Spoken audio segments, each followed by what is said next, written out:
አንብበው ብሎ እኛም ደንግጠናል። እዛው የራሱ መጽሐፍ ላይ ነው ያለው። ያው እዚሁ መጽሐፍ ቅዱስ ላይ ይገርማል። እስቲ ስለዚህ እሱ የሚያወራው ሰው ካለ ያውራ፣ መስማት ነው የምፈልገው። ክርስቲያን አንዴ እንዴ ብያለሁ ክርስቲያን አይደለ? አዎ ነኝ። አባት ልጁን ሽጦ መብላት ይችላል የሚል ቃል አለ? ኖ ይኸውልህ ሁሱዬ፣ አባት ልጁን ሽጦ መብላት ይችላል ያልኸኝ አንተ ነህ። እኔ ምንድን ነው ያልኩህ? ሴት ልጅ ለምትፈልገው ቀን ያክል ምን እየተባባለን ነበር? ልጁ አባት ልጁን ሽጦ መብላት ይችላል አለኝ ሲል አይ ይሄ በክርስትና ነው ያለው እያልኩኝ እሺ ቆይ ይኸውልህ አንተ ምን አልክ መሰለኝ? ተረጋጋ ልጨርስ። ይሄ ያለው በክርስትና ነው አባት ልጁን ሽጦ መብላት ይችላል የሚለው እያልኩ እየተናገርኩኝ ከዛ ተረጋጋ ልጨርስ። ጣልቃ ገባና መካከል ላይ አይ ይሄ በእስልምናም አለ።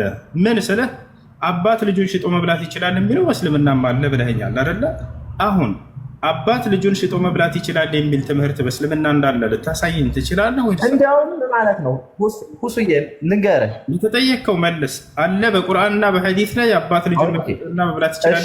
ቆይ ላሳይህ። በእኛስ አባት ነው፣ አባት የወለዳትን ልጅ ነው። ቆይ በእናንተ ምንድን ነው ያለው እኮ መች ሰማህ? እስኪ እኔ አንዴ ላውራና በቃ ይቅርታ አድርግልኝ። አንዴ ላውራና ዝም ብለኸኝ አዳምጠኝና ከዛ በቃ ታወራለህ እንደፈለግ። በእኛ እምነት የኦሪት ህግ ነው አውቀዋለሁ ያለበትን። አባት ልጁን በ40 ሳንቲም በ50 ይስጠው 15 ምናምን ይስጠው ምናምን ይላል። አባት ነው የሚል። በእናንተ ግን ያለ አምላካችሁ ነው ያዘዘ፣ የአላህ መልክተኛ የሆነው ነው ያዘዘ። አባት ነው አባት ተው፣ ችግር የለውም። አባት አዘዘ፣ በቃ አዘዘ ልበልህ። በእናንተ ግን ያዘዘ አምላክህ ነው። አምላክህ አምላክህ ነው እና ላሳየህ። ቆይ አንድ ጨርስ መጀመሪያ። ምንድን ነው ያልከው? አሁን እግዚአብሔር ምን አዟል ነው ያልከው? ኳስ እኮ ነው የሚለው። ሄሎ አይቼ ክርስቲያኖች 3345 እያሉ ይጽፋሉ። አባት ልጁን ሙት አኖ። እሺ አንዴ መጀመሪያ ቅድም ምንድን ነው ያልከው? እግዚአብሔር አባት ሴት ልጁን እንዲሸጥ። እሺ አውጣልኝ። ሱራ 4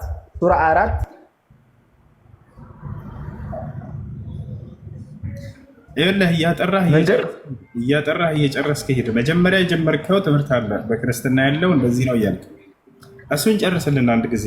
እሺ እኮ እኔ እኮ አንተ እኮ የምታቋርጠኝ። እኔ ልንገርህ በእስልምና ሱራ 4:24 ላይ ሴትን ልጅ ችግር የለውም ወደ እሱ እንመጣለን። ቆይ አንዴ እግዚአብሔር ሴትን ልጅ ሴት ልጁን ቢሸጥ አባት እንደሚቻል ተናግሯል። አልተናገረም መጽሐፍ ቅዱስ ላይ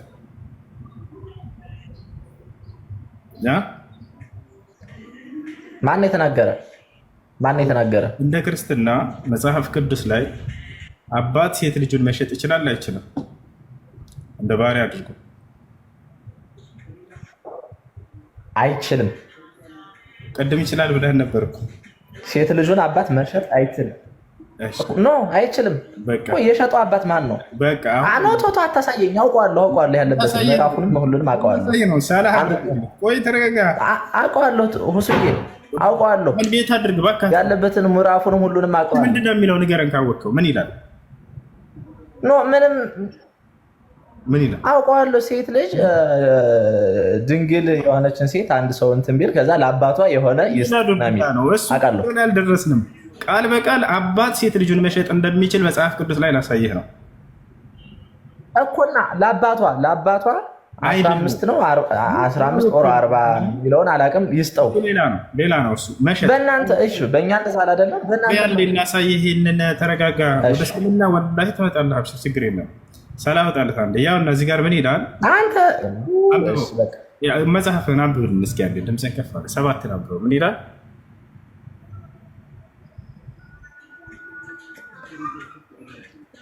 ኳስኮ እሺ ይኸው እኔ አንብቤዋለሁ። እሺ ደግሞ አንተ አውጣልኝ። ሱራ 4:24 ላይ ያወጣ አንብበው አንተ ሰውም ሴት ልጁን ለባርነት ቢሸጥ ባሪያዎች እንደሚወጡ እርሷ አትውጣ ይላል። እሺ አንተ ደግሞ ሱራ 4:24 ላይ አውጣልኝ። አባት ሴት ልጅን መሸጥ ይችላል። እንደ ክርስትና ከከብት ጋር ከአህያ ጋር እየነዳ አስማምቶ መሸጥ ይችላል ልጁን። አስባችሁታል? አረ ይላል አይደል? እስኪ ደግሞ አንተ አውጣልኝ። እሺ እስልምና ይላል እያለን ነው። አንድ እሺ ተረጋጋሽ። አሁን በእስልምና እንደዚህ ተረጋጋ፣ ቀስ በል እባክህ። እንደ በእስልምና አባት ልጁን መሸጥ ይችላል የሚል ቃል አሳየን። ልክ እንደዚህ የቱ ጋር ነው ያለው? ያላ እስኪ እሺ ሱራ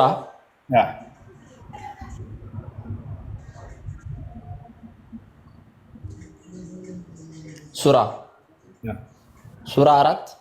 4:24 እንገራኒ 24 እችን ጥቅስ ለብዙ ትምህርት የጠቀመው ቅዱሳኖች ለብዙ ትምህርት። አሁን ደግሞ ዛሬ ምን አንበው ይሄን ደግሞ አንተ አንበው። ችግር የለም ያ አሳየና። አሁን እዚህ ጋር አባት ልጁን መሸጥ ይችላል የሚለውን ቃል አሳየና አንተ ስለሆንክ ኖ እስኪ አንብብልኝ፣ አንተ አንብብልኝ። ይሄን ምን እንደሚል አንበውና አስረዳሃለሁ። መጀመሪያ አንብበው። ማስረጃ እስካመጣህ ድረስ አንተ ወደዚህ ቦታ ሂዱልኝ እስካልክ ድረስ አንተ አባት ልጁን ያውና መሸጥ ይችላል አምጥቻለሁኝ ብለህ አሳየን። እሺ ያላ አሳያ። እኔ እኮ እስኪ አንብበው። እኔ ያን አነበብኩት አይደል? እስኪ ደግሞ አንተ ይሄን አንብበውና ከዛ ልንገር። አንተ ነህ መረጃ ያመጣህ ሰውዬ። ምን ሆኖ ነው በፈጣሪ የታላ አሳየን። የማነበው ነው የተጠየቅከው ነገር እዚህ ይኸውነት እሱ እሺ ከሴቶችን በባል ጥብቆቹ ሴቶችን ይኸውነት ሴቶችን ሽጡ፣ መህሮቻቸውን ግዴታ ሲሆን ስጧቸው ይላል። ብር ስጧቸው ለሴቶች ለ3 ቀንም ሆነ ለ2 ቀን ከተገናኛችሁ ስጧቸው። እንደውም ተከራያቸው ነው የሚል ተከራያቸው ለ3 ቀን ተከራይታቸው ስጧቸው ብር። እስኪ አንብበው፣ ይሄን አንብበው ምን እንደሚል ብሎ አነበበ። ሽጡ የሚል ቃል አለ። አሁን እዚህ ለምን ተዋሻለህ? እስኪ እኔ እኮ ሁዙዬ አሁን የአንተው መጥፎ ነው ምናምን ሲሆን እስኪ ይህን አነበው። ትልቅ ሰው አይደለህ እንዴ? ኖ እስኪ መጀመሪያ አንብበው። ይሄን ምንድን ነው የሚል አንብበው። አሁን ካነበብከው ውስጥ ሽጡ ተከራያቸው የሚለው የቱ ጋር ነው ያለው?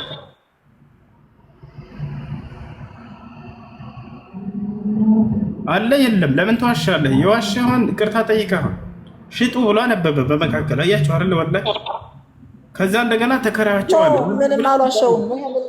ሴት ልጅ በብር መግዛት እንደምትችል ነው ይሄ የሚያሳይ። ሽጡ የሚለው ቃል የቱ ጋር ነው ያለው? አባት ልጁን ይሽጥ የሚለው የቱ ጋር ነው ያለው? እኔ ሳሳየው ከመጽሐፍ ቅዱስ አባት ልጁን ቢሸጥ ችግር እንደሌለበት እግዚአብሔር። ነገር ግን ቁርአን ላይ ሽጡ የሚል ቃል አሁን አነበብክ አንተ። ዋሽተሃል። ተከራያቸው የሚል ቃል ዋሽተሃል። አልዋሸሁም። ሁሱዬ ይሄ ምንድን ነው የሚል? ከሴቶችን በባል ጥብቆቹ እጆቻቸው በምርኮ። እሺ አስረዳኝ። የሚያወራው ስለ መህር ነው። አንድ ባል ቆይ ተረጋጋ፣ ላስረዳህ እድል ስጠኝ ላውራ። ያነብ እየጨመረ ነበበ አለፍነህ። እሱን እኛ እናስረዳ። ደግሞ ስናስረዳ ጣልቃ ትገባ። እያወራ ያለ ይቅርታ፣ ቀጥል። እዚህ ቦታ ላይ እያወራ ያለው ምንድን ነው? አንድ ባል ሴት ልጅን ሲያገባ ጊዜ ቀድሞ የሚሰጣት ጥሎሽ አለ አይደለ? ገንዘብ ሊሆን ይችላል፣ ማንኛውም ነገር ሊሆን ይችላል። ጥሎሽ የሚባል ወይንም በእስልምና መህር ይባላል። መህር ቀድሞ መስጠት እንዳለበት እየገለጸልን ነው። በገንዘቦቻችሁ ልትፈልጉ ለእናንተ ተፈቀደ የሚለው ያውና ቀጥሎ ምን ይላል? መህሮቻቸውንም ስጧቸው ይላል። ገብቶሃል አይደለ? አንዲት ሚስትን የተጠቀማችሁባቸውን ሴቶች ነው አሚል ሰውየው ሚስቱ ጋር ሲጋባ ግን ለዛች ለሚስቱ መስጠት እንዳለበት ያው ስጧቸው ሲል ጊዜ መህሮቻቸውን እያለ በቀዩ እያሰመረልህ ነው። ጥሎሽ ታውቃለህ አታውቅም? ኖ አውቃለሁ እኮ ማለት ይሄ ይገባኛል። አሁን አንተ ያልከው ተረድቻለሁ። ግን የተጠቀማችሁባቸውን ሴቶች መህሮቻቸውን ግዴታ ነው የሚል ግዴታ ሲሆን ስጧቸው ግዴታ እና የተጠቀማችሁባቸውን እኮ ነው የሚል እኮ የተጠቀማችሁበት ባልና ሚስት ይጠቃቀማሉ አይደል? አንድ ሌላው ጋር ያን እየተናገረ ያለው እዚህ ጋር ባልና ሚስት የሚል አሳየኝ። እዚህ ጋር ስለ ማግባት ነው አንቀጹ እየተናገረ ያለው። ከሚስቶቻቸውን በባል እያለ ያው ሚስትና ባል የሚል ቃል በቃል በጀመረ እሺ አንብበው፣ ጨርሰህ አንብበው። እኔ እኮ ጨርሰህ አንብበው ስለቅድም ሌላ ነገር ስላልከኝ ያው ባል የሚለው አለልህ። ምን ሆነ ሰውየው? እና ስለ ባልና ስለ ሚስት ስለ ቅድመ ጥሎሽ ስጦታ ወይንም ጥሎሽ ነው እያወራ ያለው። ይሄ ነገር አንተ መግዛት ነው ብለህ ነው የምታምነው ጥሎሽ ወይንስ ለሴት ልጅ አይገባትም ጥሎሽ? መልስልኝ። ይኸውልህ ይሄ እኮ ባል ካላቸው ሴቶች ውጭ ያሉ ሴቶችን ለምሳሌ የሆነ ሴት ባል አላቸው አይደለ? ችግር የለውም ኖራቸው፣ እነሱን ተዋቸው። ባል የሌላቸውን ሴቶችን ግን በገንዘቦቻቸው አደርጉ ነው የሚል እኮ። ታዲያ ገንዘብ ምን ተብሎ ይጠራል ብሎ አስቀመጠልህ። ቀዩን አንብበው እስኪ ምን ይላል ቀዩ? እኮ ምንድን ነው ያልከው? ጥሎሽ። አዎ ያው መህር ብሎ አስቀመጠ። መህር ማለት ጥሎሽ ማለት ነው።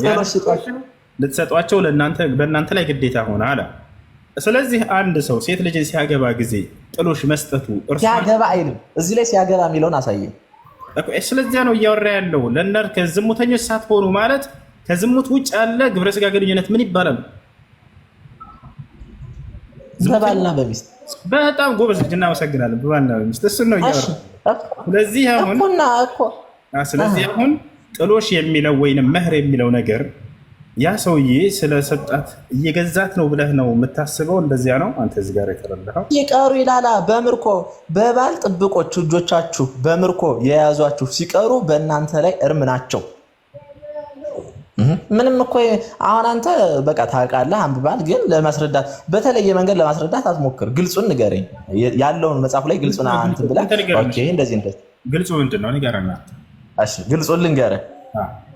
ምንድነው ይሄ የሚል ባል ካላቸው ሴቶች ውጭ ያሉ ሴቶችን ተገናኛቸው እንደፈለጋችሁ፣ ከዛ በኋላ ግን ግዴታ ከሆነባቸው ክፈሏቸው ነው የሚል። መህሮቻቸውን ስጧቸው ማለት ክፈሏቸው። አሳየን። የቱ ጋር ነው አሁን ያለው? እንደሱ ያልከው መህሮቻቸው ግዴታ ሲሆን ስጧቸው። ከወሰኑ ምናምን ተዋረ እባክህ። ቅድም ሽጦ የሚል ተናገርክ ጨምርክ። የለም እሱን ይቅርታ ጠይቅ እያልን አለፍነ። ተከራያቸው ይላል አለፍነ። አሁን እንደፈለጋቸው ተገናኟቸው አልክ አለፍነ። እየተናገረ ያለው ስለምንድነው አንቀጹ ታዲያ ከተባለ እናትውጣ ስለ መህር ስለ ጥሎሽ ነው አልነ። ገብቶሃል አይደል? እሱ ማንሳት የፈለገው እዚህ ቦታ ላይ ለሴትየዋን በገንዘባቸው የተጠቀማችሁባቸው የምትለዋን ፓርት ማንሳት ፈልጎ ነበር። ያ ደግሞ መህር እንደሆነ ቁርአኑ ራሱ ተናግሯል ያስረዳው። ገብቶሃል አይደል? ስለ ጥሎሽ ነው የሚያወራው። ስጧቸው ገንዘቡ ስለ ገንዘቡ ነው ጥያቄ መጥተህ እዚህ ግዟቸው ሽጧቸው የሚል ልትለን ፈልገህ ነው። ገብቶኛል። ያ መህር ነው አለ ጥሎሽ ነው ብሎ አስረዳ ራሱ አላህ ሱብሓነሁ ወተዓላ። ይህ ነው አሁን በመጽሐፍ ቅዱስ ላይ አንዲት ሴት ስትገባ ጊዜ ጥሎሽ ይሰጣታል ለሚስትህ ይላል። እሺ ሁሱ ይሄ ለሚስትህ ወይም ለማግባት ላሰብካት ሴት እንደዚህ በግድ ካደረካት በኋላ መህሯን ስጣት ይላል ወይ? ይሄ እንደዛ አይልም። ምንድነው የሚል? በባል እርም ከሆኑት ውጭ ጥብቆቻቸው እነዛ እንደፈለጋቸው ያያትን ሴት ሂደህ መብትህ ነው። ከዛ በኋላ ግን ግዴታ ሲሆንብህ ነው። ኖ ግዴታ ካልሆነብህ አይደለም፣ ግዴታ ሲሆንብህ ስጣት። ከዛ በቃ እባክህን ከራስህ አትፈስርልን፣ ከራስህ አትተርጉምልን። እየተናገረ ያለው ስለ ምንም መተርጎም ምናምን አይደለም። መህር ማለት ምን ማለት ነው? መልስልኝ። አይ ክፋያ አዎ ክፋያ ምንድን ነው? በቃ መህሮቻቸውን ስጧቸው ማለት የተጠቀማችሁበትን የሆነ ነገር ክፈሏቸው ማለት ነው። አይደለም። መህር ምን እንደሆነ አታውቅም በኢስላም። በኢስላም መህር ማለት ምን ማለት ነው? ምን ማለት ነው? ጥሎሽ ብለኸኛል። ጥሎሽ ማለት ምን ማለት ነው? ጥሎሽ ማለት አንድን ሴት ሲያገባት የሆነውን ሲያገባት አለቀ በቃ። ለእናት ወይም ለአባት ወይም ለሚስትየዋ ወይም ለእናቱ ለአባቷ የሚሰጣቸው ነገር ነው። ይሄ ግን አንድ ወንድ ሴትን ለማግባት አስቦ ሂዶ ከዛ በኋላ ግዴታው ሆኖ ለመህሯን ይስጣት አይደለም የሚል። ከባል እርም ከሆኑት ውጭ ያሉትን እንደፈለጋችሁ የእናንተ ናቸው በቃ። ጭራሽ መህሯን ይስጣት አይደለም የሚለው አለ። ወላሂ አሁን ተመልከቱት። ቁርአኑ ግን ይኸው መህራቸውን ስጧቸው ግዴታ ነው እያለ ነው። ግዴታ ሲሆን ስጧቸው፣ ግዴታ ሲሆን ነው የሚል። ግዴታ ሲሆን ስጧቸው፣ ግዴታ ሲሆን ስጣቸው። ግዴታ ሲሆን ማለት ግዴታ ነው ስጡ እያለ ነው። ግዴታ ነው ስጧቸው። ግዴታ ሲሆንብህ ይሄ ነገር ማድረግ የግድ መስጠት አለባችሁ አይልም ነው። እንደሱ ነው የሚለው የቁርአኑ አንቀጽ። ፈሪዳ ይላል የአረበኛ ቋንቋ። ግዴታ ነው ይሄ ነገር እያለ እየተናገረ ነው። ገብቶሃል አይደለ? ይሄ ነው አሁን ጥያቄው ምንድነው? እና ለማግባት ላሰባት ሴት ነው የሚል። አዎ ሊያገባ ላሰበ ሰውየው ጥሎሽ ቀርቦ መስጠት አለበት። እሱ ነው እየተናገረ ያለው እኮ። ሊያገባት ካሰባት አሁን እኮ ይሄን እኮ አንተ ነህ እየነገርክኝ ያለ። ሊያገባት ካሰባት ሴት አይልም። ከሴቶች በባል ጥብቆቹ እጆቻችሁ በምርኮ የያዛችኋቸው ሲቀሩ ይላል በእናንተ ላይ እርሞች ናቸው፣ እርም ናቸው። ዝሙተኞች ሳትሆኑ እያለ ያ ማለት ያለ ዝሙት ያችን ሴት ግንኙነት ካደረገ ሰውየው ለሴትየዋ የጥሎሽ ቦታ መስጠት አለበት ነው። ያ ዝሙተኞች ሳትሆኑ የሚለው በኒካህ ወይንም በጋብቻ እያለ እየተናገረ ገብቶሃል አይደለ? በጋብቻ የሚለው የታለ? ያው የዝሙት በጋብቻ የሚለውን አሳየኝ። የዝሙት ተቃራኒ ምንድን ነው? የዝሙት ተቃራኒ ዝሙት አለማድረግ፣ ዝሙት አለመፈጸም ነው። አዎ ዝሙተኛ ሰዓት ምንም የተለየ ነገር የለውም። የምታደርገው ግብረ ስጋ ግንኙነት ምን ይባላል? ከአንድ ሴት ጋር የምታደርገው ግብረ ስጋ ግንኙነት ወይ በዝሙት ነው ወይንም ደግሞ ያለ ዝሙት በህግ ወይንም ሸሪዓዊ በሆነ ህግጋት የምታደርገው ግንኙነት ነው። ለኢስላም ገብቷል አይደለ? ስለዚህ ዝሙተኛ ሳትሆኑ ብሎ ተናገረ። ከዚያ ሲያብራራልህ ለኒካህ እንደሆነ ጥሎሽ ወይንም መህር ብሎ አስቀመጠ። መህር የሚሰጠው በእስልምና ሰውየው ሊያገባት ለፈለጋት ሴት ብቻ ነው። መጀመሪያ የዚህ የቁርአን ምዕራፍ መጀመሪያ ላይ ምን ይላል? ሶስተኛው አንቀጽ ላይ ወአቱ ኒሳአ ሰዱቃቲሂነ ኒህላ ይላል። ሴቶችን መህሮቻቸውን ግዴታ ሆሱ አንዴ ላቋርጥ። በገንዘቦቻችሁ ልትፈልጉ ለእናንተ የተፈቀደ እኮ ነው የሚል። አዎ ያ ገንዘብ የሚለው መህር ነው። በገንዘቦቻችሁ በፍቅር ወይም ደግሞ በሰው አስጠይቃችሁ ወይም ደግሞ በፍቅር ወይም ደግሞ ያያችኋትን የወደዳችኋትን ሴት አይደለም። በገንዘቦቻችሁ ልትፈልጉ ለእናንተ ተፈቀደ። ከእነርሱም መህሮቻችሁ ግዴታ ሲሆን ሲጧቸው፣ ግዴታ ካልሆነ ግን ኖርማል ነው ማለት ነው። አሻለ እዚህ ቦታ ላይ ግዴታ ሲሆን የሚለው ግዴታ ነው ለማለት ነው። አማርኛ አትችልም እንዴ?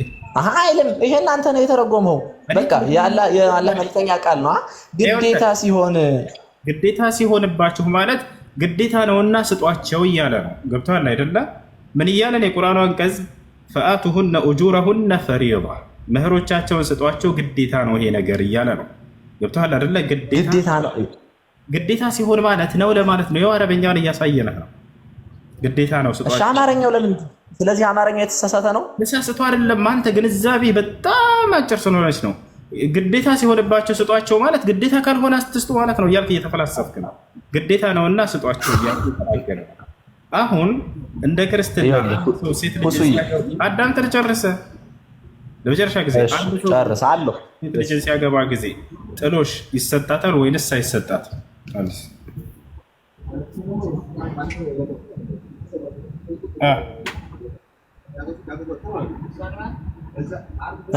አለው።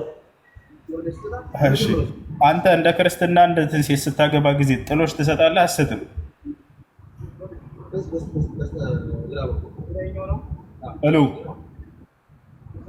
አለው። አንድ ሰው እንደ ክርስትና ሴት ልጅ ሲያገባ ጊዜ ጥሎሽ መስጠት አለበት የለበትም?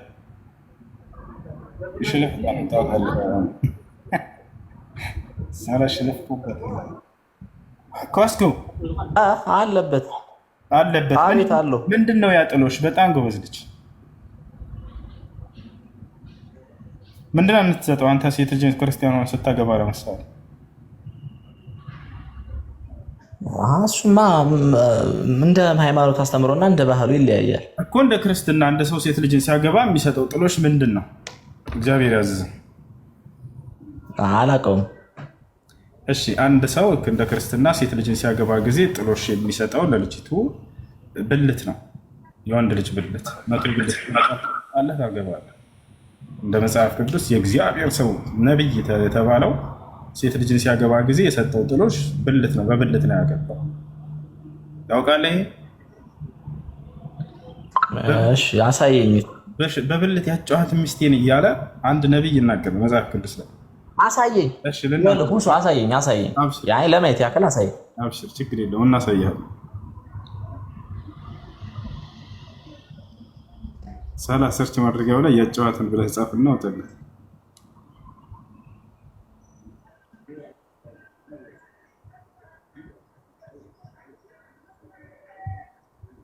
ያው እናገኛ ሁሱ የዳዊት ላውጣለህ። ዳዊት 100 ፍልስጤማውያንን እንትን ያደረገው እሱ ልክፈተው።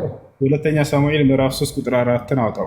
ቁጥር 14 ባጭሩ ዳዊት ራሱ የተናገረበት ታሪኩ ረጅም አለ። እዚህ ጋር 100 ይዞ የመጣው አለ። ንገረኝ፣ ስንት ነው ያልክ? ሁለተኛ ሳሙኤል ምዕራፍ 3 ቁጥር 14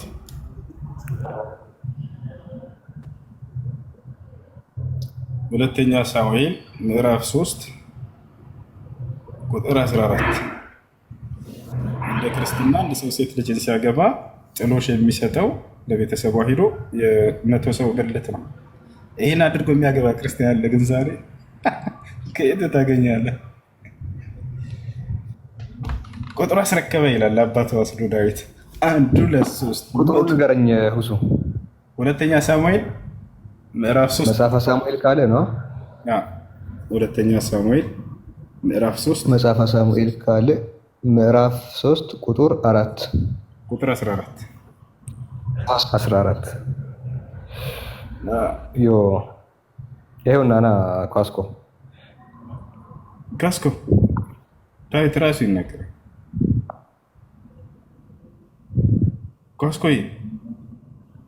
ኳስክነት ቤት አለ አንብቦሽ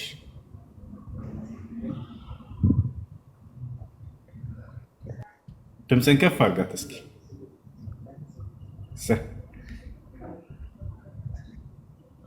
በሸለፈት ያጫትን ሚስቴ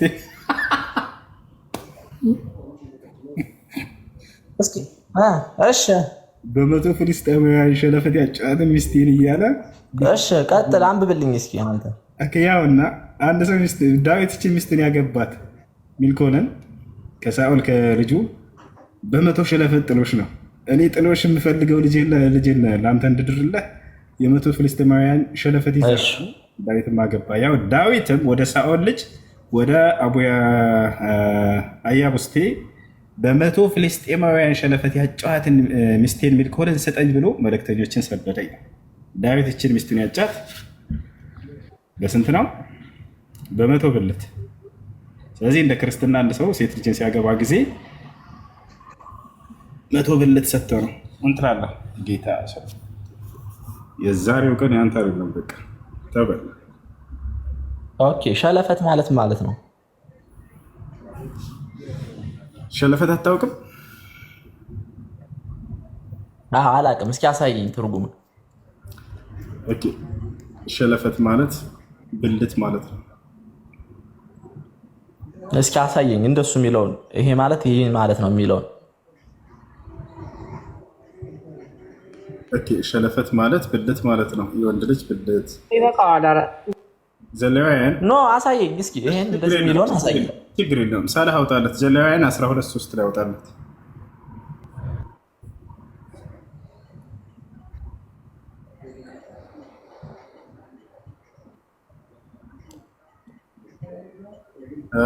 ከስንት ከአንድ ጀምረን እናንብበው። ከአንድ ጀምረን አስነብበው።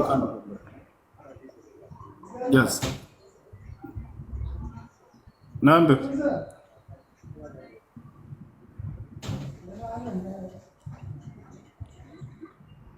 አንብብ። ድምፅህን ከፍ አድርገህ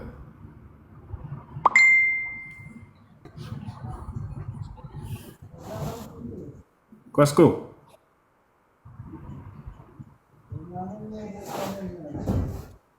ኳስኮዬ ኳስክነት አሁን ሸለፈት ምን እንደሆነ አሳዩኝ እንዳትል ራሱን ማየት ፈልጋለሁ እንዳይልቀጣይ ጉግል ላይ ገብታ ፎቶ እንዳይሉሱ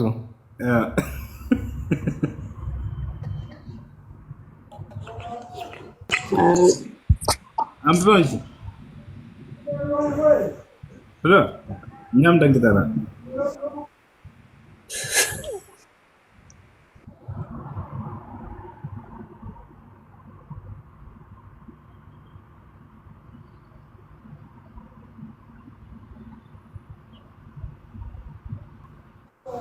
Let's go.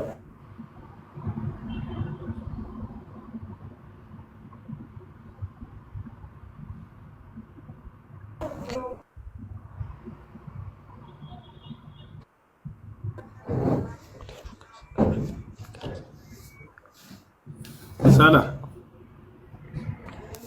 ወይስ ሸለፈት ብዬ ጎግል ላይ አሳየኝ።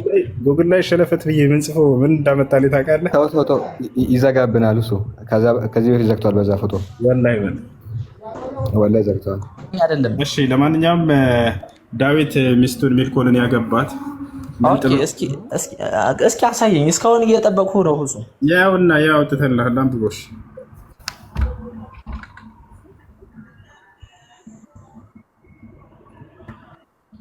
እስኪ ቃል በቃል ይሄ ማለት ይሄ ነው የሚለውን አሳይ። ያውና አንብበው። አንድ ልጅ በስምንተኛው ቀን ምኑን ነው የሚገረዘው? እንደ ክርስትና መልስ። አነበብኩት ነው የማሱ።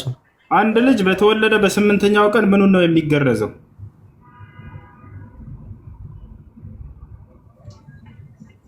እጁን ነው ወይንስ እግሩን ነው? ንገረን። እሺ ምኑን ነው የሚገረዘው? እጁን ነው እግሩን ነው ወይንስ ጭንቅላቱን ነው? በስምንተኛው ቀን ይገረዛል። አውቃለሁ፣ ይገረዛል። ምኑን ነው የሚገረዘው?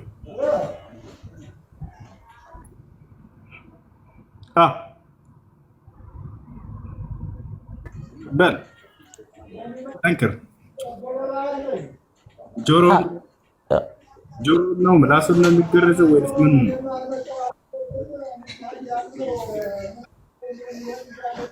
ፓስኮይ አትውጣ፣ አብሽር፣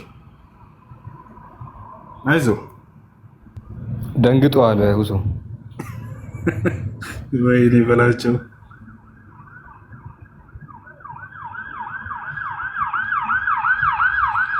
ፓስኮይ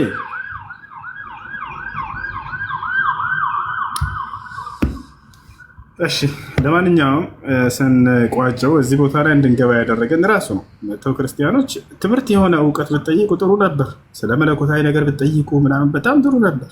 ሁሉም የሚጠቀምበትን ነገር እንደዚህ አይነት ነገር ካነሳችሁ ከዚያ እጥፍ እጥፍ በደርዘን በሆነ ከእናንተ ጋር እናገኘዋለን። ለዚያ ነው እዚህ ቦታ ላይ ያስገባል።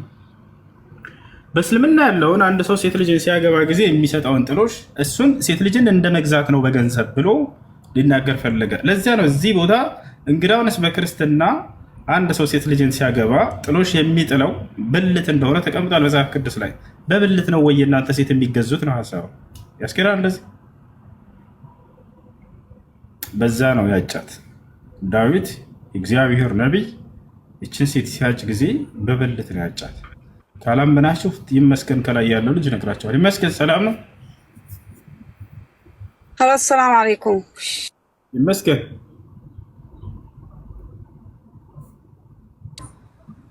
ሰላም አለይኩም። ይመስገን አለ። ሄሎ ኧረ ፕሊስ ያስጠይቁኝ በእናትህ። ይመስገን እስራኤል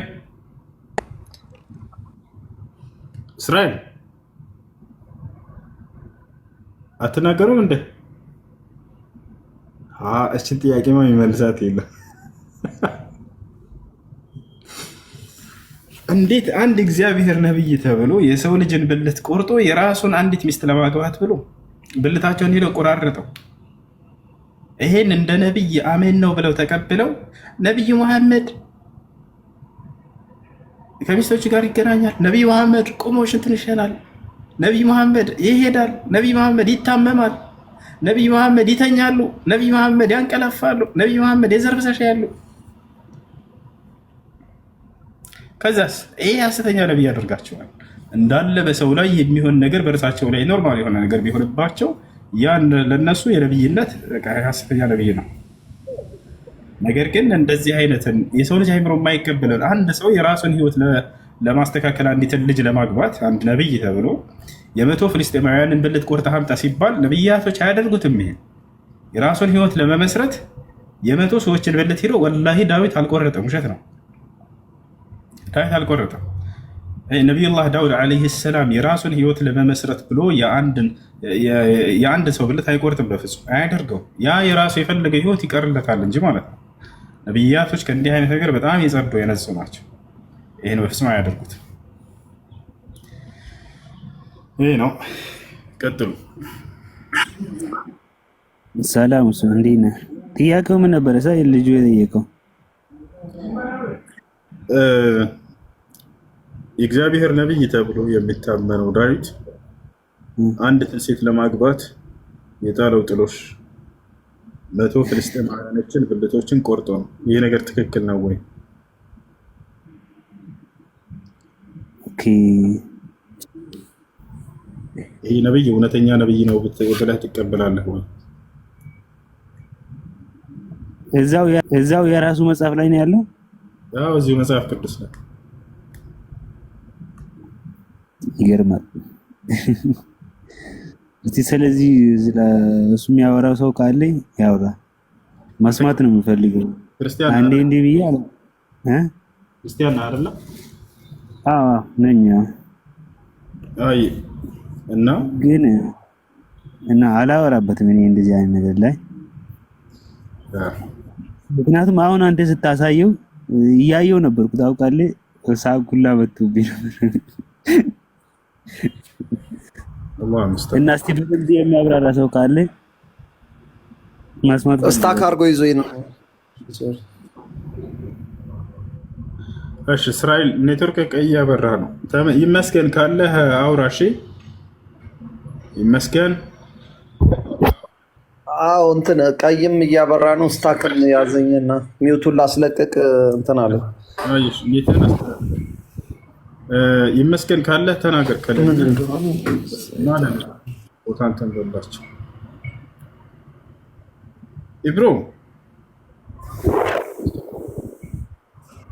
ኢብራሂም ሰላም አለይኩም ወራህመቱላሂ ወበረካቱ።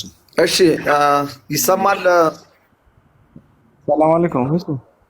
ወአለይኩም ሰላም። አህላ እንዴት ነው? ኧረ ሪፖርት እያደረጉ ነው መሰለኝ። እሱ ይሰማል? ወንድም ያማን ሁሉ ሰላም ይሰማል? አዎ ይሰማል። አላህ አይሁድ ቆይ አንዴ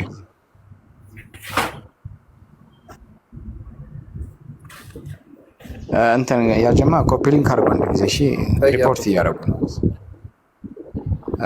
እያደረጉ ነው፣ እየተቆራረጠ ነው። ኮፒ ሊንክ እና ታብታብ አድርጎ። እሺ እስራኤል ኔትወርክ ከተስተካከለ ቀጥልሽ። አዎ ቀይ እያበራብኝ እንትን እያለ ኦኬ። እና ምንድነው ይሰማል? አዎ ይሰማል። ኦኬ እሺ። ሁሱ እንዴት ከረምክ? እንዴት ነው? ደህና ነኝ አልሐምዱሊላህ። አሜን አሜን። ያው እንግዲህ አጋጣሚ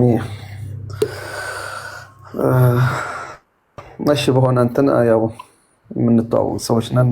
እሱን ሌላ ጊዜ አወራለሁ። ዞሮ እንትን ሀሳቦች ለመስጠት ነው። ያው ምንድነው ይሄ ቅድም የተነሳው አጠቃላይ እንደ ክርስትና እኔ አሁን እንደ አንድ ክርስትና አማኝ ይሄን ነገር ስመልስ ምንድነው ብሉይ ኪዳን ላይ ያሉ እንትኖች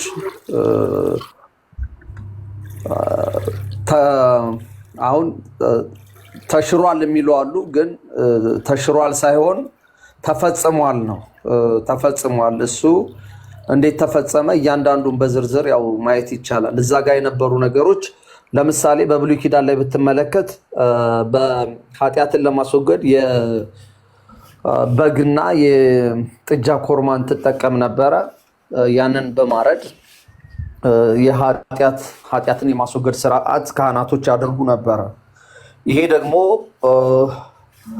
ጌታችን ኢየሱስ ክርስቶስ በመስቀል ላይ ደሙን ካፈሰሰ በኋላ ያ ስርዓት ለአንዴና ለመጨረሻ ጊዜ በዚህኛው ፍጹም በሆነው ደም ተሽሯል። ማነው ተፈጽሟል። ስራው ተፈጽሟል። ስራውን ሰርቶታል ማለት ነው። ስለዚህ አሁን ባለንበት ዘመን የሚቀርብ ምንም አይነት የጥጃና የኮርማ ደም አይኖርም ማለት ነው። በርካታ ነገሮች አሁን ለምሳሌ ብዙ ነገር ልታነሳ ትችላለህ እኮ። ይሄ አሁን ሸለፈት የምን የሚለው ብቻ ሳይሆን ሌሎች በርካታ ፖይንቶችንም ልታነሳ ትችላለህ። ለምሳሌ በአይን ፈንታ አይን፣ በጥርስ ፈንታ ጥርስ። አንዲት ሴት ለምሳሌ ወር አበባ በምታይበት ጊዜ ወደ ቤተ መቅደስ አቅራቢያ ትምጣ ይላል። እነዚህ በርካታ ህጎች ሙሴ ወይ በአዲስ ኪዳን ሙሴ ኢየሱስ ደም መፍሰስ በኋላ ጳውሎስ መስዋዕት አላቀረበም። አንድ ደቂቃ ብቻ ስጡኝና ከዛ ጸጥ ብዬ አዳምጣለሁ። ችግር የለም። ያው ሁሱ ሲወያይ ደስ ስለሚለኝ ነው ማለት ያዳምጣል እና እንደዛ ስለሆነ ነው። ጳውሎስ መስዋዕት አላቀረበም ወይ ነው እኮ ከኢየሱስ ደም መፍሰስ በኋላ። ምን አይነት መስዋዕት? ለምን ሰንደል ጳውሎስ የቀረበ መስዋዕት የለም። አሁን ስለ ኃጢአት መንጻት ነው እያወራን ያለው እኮ። ስለ ኃጢአት መንጻት እኮ ነው እሱ የሚያቀርበው። የኃጢአት ማስተሰር። ኦኬ ማን ነው ጳውሎስ ያቀረበው? ምን አይነት? እኮ ምን አይነት ለምን ሰንደል አይሆንም? ለምን ቱህ የሚል ምራቅ ለምን አይሆንም? የኃጢአት ማስተሰሪያ ብሎ ነው ያቀረበው ጳውሎስ። አይ ሐዋርያቶች የትኛውም ክፍል ላይ ከሐዋርያት ሥራ ጀምሮ ብትመለከተው መዳን በሌላ በማንም የለም። ሐዋርያት ሥራ ምዕራፍ 4:12 ላይ መዳን በሌላ በማንም የለም፣ በዘንድ ከሰማይ በታች የተሰጠ ሌላ የለንም እያሉ የመሰከሩት መዳን ያለበት መንገድ ብሎ የተናገሩለት ይሄኛውን መዳን ነው እንጂ ሰንደል ጳውሎስ የለኩስ። አይ ለምን ሰንደል አይሆንም እኮ ነው እያልኩ ያለሁት። ለኃጢአት ማስተሰሪያ ብሎ ካቀረበ ለኃጢአቱ ማስተሰሪያ ብሎ ያቀረበው ነገር ነው። ኦኬ የሐዋርያት ሥራ ምዕራፍ 21:26 ነበር ውስጥ ኦኬ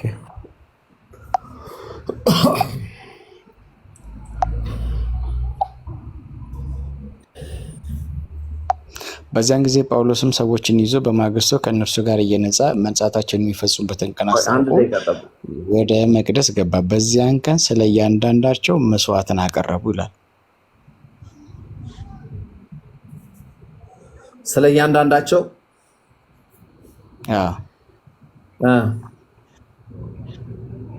መንጻታቸውን የሚፈጽሙበትን ቀን ሐዋርያት ሥራ 21:26 ኦኬ እሺ አንብባ።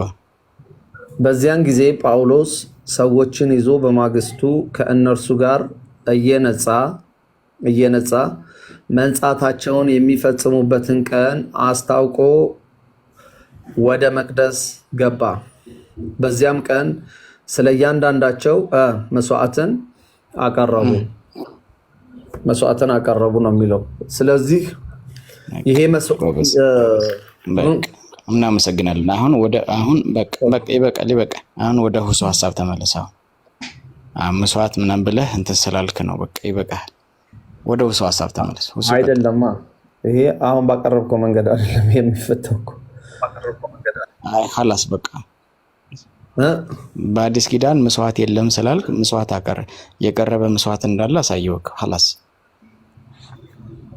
እዚህ ጋር እያወራ ያለው በቤተ መቅደስ ስለተደረገ ስርዓት እንጂ ወደ ሁሱ ሐሳብ ተመለስ። ወደ ሁሱ ሐሳብ ተመለስ። ችግር የለም አውራው ይብርስ የሌለ ነገር አውራ ተመቸሽ ልክ ማን ነው? ሳላህ ነው ኦር somebody ዞሮ ስላነሳው ከሚል ነው። ደስ ባለ ጥሪት እኔ እኮ ተለያይታችኋል አልወጣኝም አላልኩም። እንደዛ ግን ፖይንት ስላነሳ ጀስት ፖይንቱን አንሰር አድርገህ ነው ከዛ በኋላ ጀስት ወደሚቀጥለው ፖይንት ብናልፍ ይሻላል ነው። አይ ለምን ወደ ነበራችሁበት ተመለሱ ከሆነ እኔ ወደ እንትኑ ልግባና እኔ ይሄንን ፖይንት ለምን አንድ ሁለት ጥያቄዎች እስራኤል ለምን መሰለህ የምትወት ከኢየሱስ ደም መፍሰስ በኋላ የኃጢአት መስዋዕት ማቅረብ የለም ማለት እኔ ደግሞ ከአዲስ ኪዳን መጣሁና እነዚህን ከላይ ከቁጥር 24 ኦሬዲ ከላይ ጀምረ ብታነበው ምን አለ መሰለህ እነዚህንም ይዘህ ከነርሱ ጋር ንጻ አሉት። ይሄንን እያዘዙት ያሉት እኮ ንጻ ያሉበት ስለምንድን ነው እያወራ ያለው ነው እኮ ራሳቸውንም እንዲላጩ ገንዘብ ክፈልላቸው ሁሉም ስላንተ የተመከሩት አለ ከንቱ እንደሆነና አንተ ራስህ ደግሞ ሕጉን እየጠበቅ በስርዓት እንድትመላለስ ያውቃሏል። ከዛ አምነው ስለነበሩ አሕዛብ ግን ለጣዖት ከተሰዋድ ከደምም ከታነቀም ከዝሙትም ነፍሳቸው እንዲጠብቁ ፈርደን እኛ ጽፈንላቸዋል። እነዚህ አሁን በብሉይ ኪዳን የነበረውን የኃጢአት ማስተሰሪያ ሕግ እየፈጸሙ ነው። ገብቷል? ጳውሎስን ራሱ እነዚህን ሰዎች ይዘህ ሂድና ንጻ ምናምን ብለው አዘዙት። ከዛ እሱም የታዘዘውን ፈጸመ ማለት ነው። የኃጢአት ማስተሰሪያ ነው፣ መስዋዕት ነው ያቀረበው። ኦኬ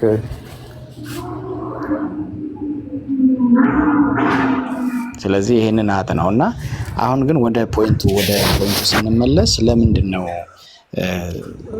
ሴት ሊጥሎሽ ሲደረግ እና እዚህ ክፍል ላይ ወደ ሌላ እንዳይሰፋብን ለምን እኔ አሁን እንትና